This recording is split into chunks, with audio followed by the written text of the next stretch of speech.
377, and today I'm going to be reacting to three horrifying Blizzard snowstorm stories, horror stories by the YouTuber Chilling Scares. Now, guys, I'm actually really addicted to Chilling Scares' content. I actually love his horror stories, or the stories that he makes. They're really good. I'll definitely recommend you go and subscribe to him if you really like those type of stories. Anyways, let's get into this.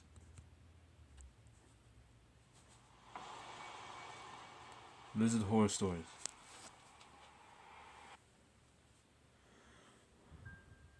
Story 1. For a very short period of my life, I want to say it was around the time I was the age of 15 or 16, I lived in a fairly small house in Vermont. My family didn't live there long. It was located in the forest and far from almost everything, making any task that required leaving the house pretty inconvenient. However, there's one experience I had at that house in the time I lived there that I'll likely never forget. It happened in January. I only remember that because I can recall New Year's Day being just a few days earlier. My cousin Jason and I were both still on school break at the time and had planned to spend the night at my place. This was something we would often do. Oh, okay. We would typically stay up till 2 or 3 a.m. playing Xbox, watching movies, or something along those lines. Okay. This would all happen in the living room. This night, we had been watching a movie. I don't remember what movie it was, but that's not important. What I do remember is being maybe halfway through the movie when Jason kept looking out the window, just slightly to the right of where we were sitting. It got to the point where, like, every minute I could see his head move out of the corner of my eye. Now, I should mention, on that night there was a fairly bad snowstorm happening. At first, I just thought he had been watching the snowfall, until I realized just how long he had been staring out the window for. I asked him what he was looking at. He kept staring, and responded saying how he thought he saw something. Oh no. This instantly filled me with anxiety. I think this was mostly due to where we lived. Yeah. Wild animals weren't all that common, and like I mentioned earlier, we didn't really live near anything. So, someone on our property, especially at this hour and during a snowstorm, would 100% be cause for concern. Nothing happened for a couple minutes. I kept asking follow-up questions, but he just told me to be quiet, like as if to be able to focus. That's when we saw it. The clear shadow of a person sprinting from one tree to the next. Okay, that's terrifying. Thomas physically jumped in reaction. There was no sound, but the sheer sight alone was enough to startle us. Now, this was a good 200 feet out from the house, so we couldn't exactly tell if the person was coming closer or not. We both looked at each other, and right back out the window, I guess as a way to confirm what we had just saw. A couple minutes of this went by, when it happened again, but this time much further to the left of where the first sighting had occurred. Slowly over time, the sightings would become more frequent. It was clear by this point that there was more than just one person. Eventually, one of the figures got out from behind a tree, but this time, instead of moving behind another one, it just stood there. And after a couple seconds, the figure started sprinting in our direction. Oh god, This was enough that's to break us terrifying. out of our sort of trance of disbelief we were in and run. I ran straight upstairs to wake up my dad. Let's go Chilling Time Scares he with got these up horror and followed stories. me I love them. downstairs. There was no one visible outside. Jason and I both explained to him what we had seen. Typically, I don't think my dad would have believed us, but I guess he was able to see the genuine panic in our eyes. We all went around the house, verifying all the doors and windows were locked. Thank God his father went is right. outside armed with a weapon. He briefly walked around the house before returning inside, but he found nothing. Of course. That night, we convinced my dad to fall asleep in the living room with us. Come morning, and the snowstorm had almost completely stopped. We went outside to better assess the situation in the daylight, and we would find multiple sets of footprints in the snow now that's next to the terrifying. trees facing our living room's window. They were pretty filled in from the snowstorm. So that means they were Still circling clearly them. visible and recognizable as footprints. There were even some around the house, like on top of the footprints my dad had made the night before. I even talked to my dad about it, and he said those had not been there when he went outside. Even more disturbing was how our shed had been left completely open, with the only things stolen being our knives we used for hunting. I'm pretty sure they were This, gonna kill them would be eventually. enough to get my dad to call the cops. He always had this "we take care of our own" mentality, and I guess guess he just never saw calling 911 as an option. We moved out of that house 2 weeks later. Not Good. because of the incident, rather, that just so happened to be when we had planned to move. I was extremely grateful for this. At least as far as I know, nothing happened in those 2 weeks. This whole experience still freaks me out to this day. Seeing firsthand multiple people on your isolated property in the middle of the night and during a snowstorm is straight out of a nightmare. And I do my best not to think about it. Good. Yeah, that is terrifying. This all happened during the winter months of 2014. Around that time, Oh, my dad what? got a new 24? job that required us to move. Not a small move. It was a good 9 hours away from the house I grew up in. We hired a moving truck, but we still had the task of getting our car down to the new house. This time of year also happened to be around the time I was learning to drive.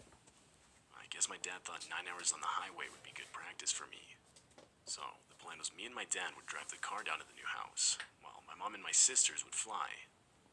I wasn't exactly looking forward to the drive. Not because of the time. I didn't really mind that part. I was more so worried about the blizzard my phone was showing we would hit halfway into our trip. Oh no. Driving in the snow as a new driver is not something I really ever wanted to experience. My dad dismissed this though, telling me it wasn't that bad, and for the most part would just feel the same as normal driving. Anyway, we left at around 3 p.m., so we were sent to get to the new house at around midnight. Come around 8 p.m., yeah, we got hit by the blizzard. It was a lot more extreme than I'd imagined it would be. It was probably really strong. My dad must have trusted my inexperienced driving for whatever reason, as he never once said anything about him wanting to take over the wheel. So, I kept going. Eventually, my nightmare would come true. I lost control of the car, and we were sent sliding off the road in towards a line of trees. Oh god. In the moment, I tried my best to avoid them, but the car slightly grazed one of them. Luckily, I don't think my dad was that mad. It's not like we hit a tree head-on at full speed. Woo. We got out to assess the damage. By some miracle, there was nothing but a slight scratch on the back passenger side door. Okay, I wow. held back a laugh of genuine relief. Just then, I noticed a vehicle coming up the road with some extremely bright high beams on. As it got closer, it started honking, and continued doing so until it pulled up right next to us. The guy rolled down his window. I figured he was going to ask us if we needed help. But no, he looked at us and began some awkward small talk, completely ignoring the situation we were currently in. My dad just kind of looked at the dude. Of course. Told him we didn't have time to talk, and asked what he needed. The guy responded with something like, I just noticed you dropped something about a mile back. I think it fell into your trunk. Now, we did have a few things in our trunk that we didn't send with the moving truck, but there was no way any of it could have fallen out. Or at least I thought. I looked at my dad and asked him if there was any way something could have fallen out. My dad started his response, but was interrupted by the man saying, "Well, you must have, because I was right behind you. It's in my back seat here. Why don't you go ahead and get it so I can get out of here?" I figured it couldn't hurt to look, just in case we actually had dropped something somehow. This is bad. But right as I put my hand on the guy's backseat door handle, my dad abruptly yelled at me, saying that we didn't lose anything, and to get back in our car immediately. Drive away now. Seconds of silence, with my hand still on the door handle, went by. Yelling was completely out of character for my dad, though I eventually listened to him and got back in our car. We drove off, with not another word being said by either us or the guy. I couldn't help but notice the extremely disturbing and almost angry face of the driver as we drove past him. Once we got a few miles down the road, my dad would apologize for yelling at me. I of course told him it was fine, just that I wasn't really expecting it. I will never forget what he said next. He said he felt like he had to, because while I was heading towards the guy's back door, through the window he could just barely make out the silhouettes of two men waiting on the other side. Oh no. Explain that by the looks of their movements as I was walking towards the door, upon opening the door, I would either be attacked, kidnapped, or worse. Hearing this was a complete shock to me. But to this day, I'm still glad my dad told me what he saw. Whew. It taught me at a young age. Big shout out to the dad. However, Big shout out. at the end of the day, we can't 100% confirm the guy had bad intentions. But I myself truly believe my dad's instincts were correct. The whole situation just didn't add up. Why would there have been two men waiting right at the door for me to open it? I have no idea. On top But of my that, guess is to when we got kidnap. to our new house, My we guess were is to able to kidnap you. verify that nothing was missing from our trunk. Thinking about this whole experience still scares me, even today.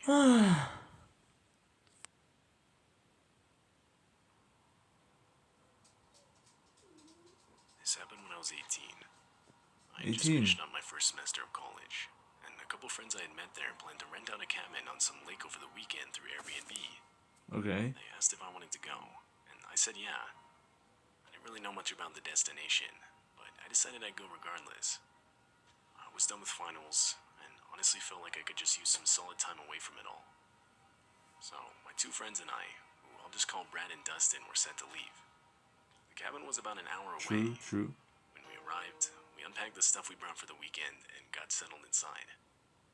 The first night was honestly kind of creepy, at least for me, because the cabin was pretty remote. It was the only one on the lake, and as far as I'm concerned, it was the only one within miles of nothing but forest. I'm someone who's used to being in cities with lots of people, not quiet forests with the occasional. Just as you know, I hate being in cabins, like in the middle of in the middle of the woods. I just hate that so much. Yeah, because like just anything could just come out and like just scare you, to death, which is why like I don't really like being in in a cabin in the middle of the woods. Howl of coyotes. Needless to say, it was for sure a scene I would have to get used to. But all things considered, the first night was completely fine. Coyotes. Oh It wow. was the second night where things took a turn. All throughout the second day, a blizzard took place outside. Yep. Of Didn't really course. plan for it. I guess none of us thought to check the weather before making the trip. I mean, you gotta remember, all three of us were only 18 at the time. All three of you. Okay. Anyway, on the second night, Brad and I slept in our own bedrooms upstairs, while Dustin slept on a couch downstairs. I think it was around 2 a.m. when Dustin went upstairs and woke both of us up saying how the outside motion light kept turning on and off again. Brad told him it was most likely just an animal activating it, or the light simply being activated. There's no by the way motion of falling an animal snow. can activate that. But what Dustin responded with was pretty terrifying. He explained how that's what he thought too. But after looking outside, he saw what he described as something resembling the shadow of a person, and around 6 foot tall. This definitely freaked us out a bit. But Brad, who was still convinced it had to be an animal, said he would go downstairs to check it out. And so that's what he did. Okay. Dustin and I stayed upstairs. A good 3 minutes went by when a blood-curdling scream rang out downstairs. Dustin and I ran downstairs as fast as we could. Get out of there. Brad was lying on the floor and pointing at the living room window. We looked out the window, but there was nothing. He practically screamed at us to go upstairs, and so the three of us did. The rooms in the cabin didn't have locks, so we resorted to barricading ourselves in one of the bedrooms. Brad quietly explained to us that when he got downstairs, he started by looking out all the kitchen windows. And when he didn't see anything, he made his way to the He living did room then window. see somebody. He pulled back the curtain, and at first saw nothing. But not nothing like an empty snowy forest. He literally saw pure black darkness. Confused, he cupped his hands to his eyes and got closer to the window. Okay. That's when he realized it was a person blocking the view. He then screamed and fell back. Okay, I'm actually getting At this point, I goosebumps. hadn't seen That is anything scary. myself. Don't get me wrong, I was still horrified. But in the back of my mind, I still wasn't ruling out the fact that they might have just been imagining things. Just then, the power cut out. Of It felt like my heart had completely stopped for at least 5 seconds. I was now hysterical at this point. All doubt I had in the sightings Brad and Dustin experienced instantly vanished. I genuinely felt like my life was over in that moment. We had no weapons, and worse yet, no phone service. All we could do was sit and wait until daylight. Fortunately, nothing further would occur in that time. Once the sun was up, we took down the barricade and all started getting our stuff. You're good. We had no intentions of staying there any longer than we needed to. It it was still snowing, but luckily the vehicle we brought was good in the snow. Before we left, we took a quick survey of the outside area around the cabin. There were no footprints, but this was likely because they were filled in by the snow. Yeah. This had to have been the case, as there were no footprints by the fuse box outside, yet it was completely destroyed. It looked like it was smashed in multiple times by an axe.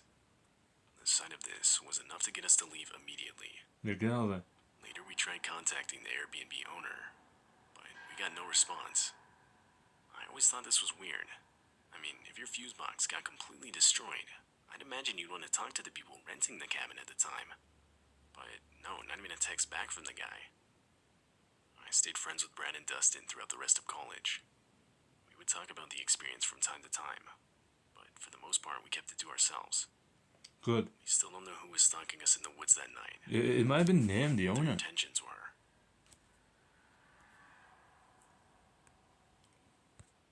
That was actually really fun.